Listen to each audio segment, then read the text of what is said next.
नमस्कार विद्यार्थियों, इस वीडियो में हम बहुत ही आसान तरीके से द्विघात बहुपद के गुणनखंड ज्ञात करना सीखेंगे। तो विद्यार्थियों यहाँ पर हमारे द्विघात बहुपद दिए गए हैं, इनके गुणनखंड ज्ञात कर लेते हैं। तो विद्यार्थियों यहाँ पर हम पहले सवाल में द्विघात बहुपद x² + 5x - 36 के गुणनखंड ज्ञात करना सीखेंगे और दूसरे सवाल में द्विघात बहुपद y² - 4y - 21 के गुणनखंड ज्ञात करना सीखेंगे। तो चलिए हम पहले सवाल को हल कर लेते हैं। तो विद्यार्थियों यहाँ पर हम पहले सवाल में द्विघात बहुपद x² + 5x - 36 के गुणनखंड ज्ञात करने के लिए सबसे पहले हम x² के गुणांक का अचर पद से गुणा करते हैं। तो विद्यार्थियों यहाँ पर हम देखते हैं कि x² के आगे गुणे के रूप में कोई संख्या नहीं दिख रही है। इस स्थिति में हम x² का गुणांक 1 मान लेते हैं और 1 का जब अचर पद अर्थात संख्या 36 से गुणा करते हैं तो हमें संख्या 36 ही प्राप्त होती है। तो यहाँ पर हम संख्या 36 को इस प्रकार से लिख लेते हैं। अब हम संख्या 36 को दो ऐसे गुणनखंडों में ब्रेक कर लेते हैं कि इन दोनों गुणनखंडों का आपस में जब गुणा करें तो हमें संख्या 36 प्राप्त हो, तथा यहाँ पर हम देखते हैं माइनस का चिन्ह लगा हुआ है, अर्थात इन दोनों गुणनखंडों को जब आपस में घटाएं तो हमें संख्या 5 प्राप्त हो।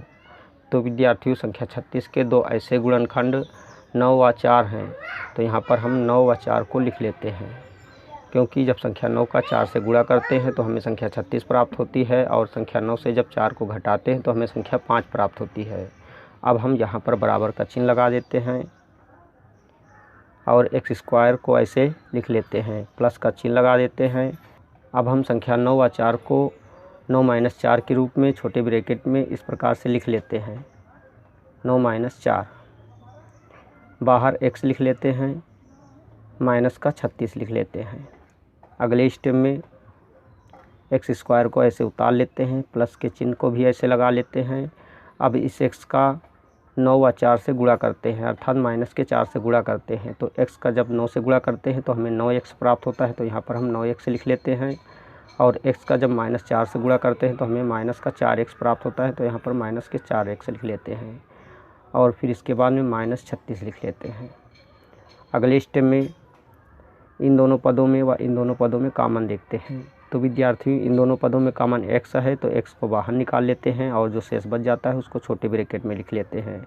तो यहाँ से x बच रहा है तो x को लिख लेते हैं, प्लस का चिन्ह लगा देते हैं। यहाँ से 9 बच रहा है शेष, तो 9 को लिख लेते हैं।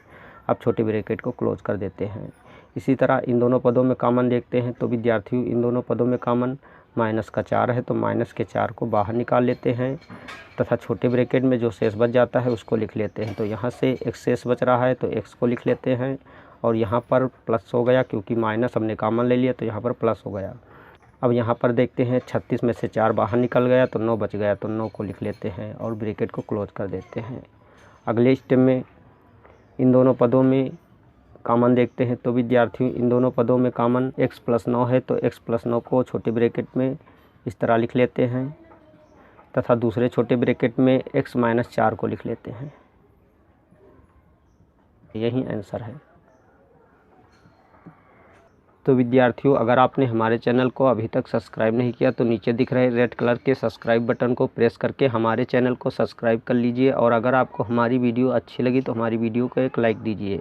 तो चलिए अब हम इसी तरह दूसरे द्विघात बहुपद के गुणनखंड ज्ञात कर लेते हैं।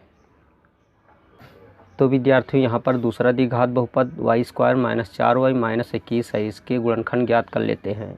तो विद्यार्थियों इस द्विघात बहुपद के गुणनखंड ज्ञात करने के लिए सबसे पहले हम y² के गुणांक को अचर पद से गुणा करते हैं। तो विद्यार्थियों यहाँ पर हम देखते हैं कि y² के आगे कोई संख्या गुणे के रूप में नहीं दिख रही है। तो इस स्थिति में हम y² का गुणांक 1 मान लेते हैं। 1 का जब हम अचर पद अर्थात संख्या 21 से गुणा करते हैं तो हमें संख्या 21 ही प्राप्त होती है। तो यहाँ पर हम संख्या 21 को इस प्रकार से लिख लेते हैं। अब हम संख्या 21 के दो ऐसे गुणनखंड करते हैं, अर्थात संख्या 21 को दो ऐसे गुणनखंडों में ब्रेक करते हैं कि इन दोनों गुणनखंडों का जब आपस में गुणा करें तो हमें संख्या 21 प्राप्त हो। और यहाँ पर देखते हैं कि माइनस का चिन्ह लगा हुआ है, अर्थात इन दोनों गुणनखंडों को आपस में जब घटाएं तो हमें संख्या 4 प्राप्त हो। तो विद्यार्थियों संख्या 21 के दो ऐसे गुणनखंड 7 व 3 हैं। जब 7 से 3 का गुणा करते हैं तो हमें संख्या 21 प्राप्त होती है और फिर 7 से जब 3 को घटाते हैं तो हमें संख्या 4 प्राप्त होती है। अब हम यहाँ पर बराबर का चिन्ह लगा देते हैं और y² को ऐसे उतार लेते हैं, माइनस का चिन्ह लगा देते हैं। इसके बाद 7 व 3 को 7 - 3 के रूप में छोटे ब्रैकेट में यहाँ पर लिख लेते हैं, 7 - 3। और छोटे ब्रैकेट के बाहर इस y को ऐसे लिख लेते हैं। फिर इसके बाद में माइनस का 21 लिख लेते हैं। अगले स्टेप में y स्क्वायर को ऐसे उतार लेते हैं, माइनस का चिन्ह लगा देते हैं और 7 का जब y से गुणा करते हैं तो 7y प्राप्त होता है, तो 7y लिख लेते हैं, अर्थात माइनस का 7y लिख लेते हैं। अब इस माइनस का जब इस माइनस से गुणा करते हैं तो हमें प्लस प्राप्त होता है, तो यहाँ पर प्लस का चिन्ह लगा देते हैं। और 3 का जब y से गुणा करते हैं या y का 3 से गुणा करते हैं तो हमें 3y प्राप्त होता है, तो यहाँ पर हम 3y लिख लेते हैं। फिर माइनस का 21 लिख लेते हैं। अगले स्टेप में इन दोनों पदों में व इन दोनों पदों में कॉमन देखते हैं। तो विद्यार्थियों, इन दोनों पदों में कॉमन y है, तो y को बाहर निकाल लेते हैं और जो शेष बच जाता है उसको यहाँ पर छोटे ब्रैकेट में लिख लेते हैं। तो यहाँ पर y लिख लेते हैं क्योंकि y शेष बच रहा है और माइनस का चिन्ह लगा देते हैं, तथा यहाँ पर 7 शेष बच रहा है तो 7 को लिख लेते हैं। छोटे ब्रैकेट को क्लोज करके प्लस का चिन्ह लगा देते हैं। अब इन दोनों पदों में कॉमन देखते हैं, तो इन दोनों पदों में कॉमन 3 है, तो 3 को लिख लेते हैं, अर्थात बाहर निकाल लेते हैं, तथा छोटे ब्रैकेट में y - 7 को लिख लेते हैं क्योंकि y - 7 ही शेष बच रहा है।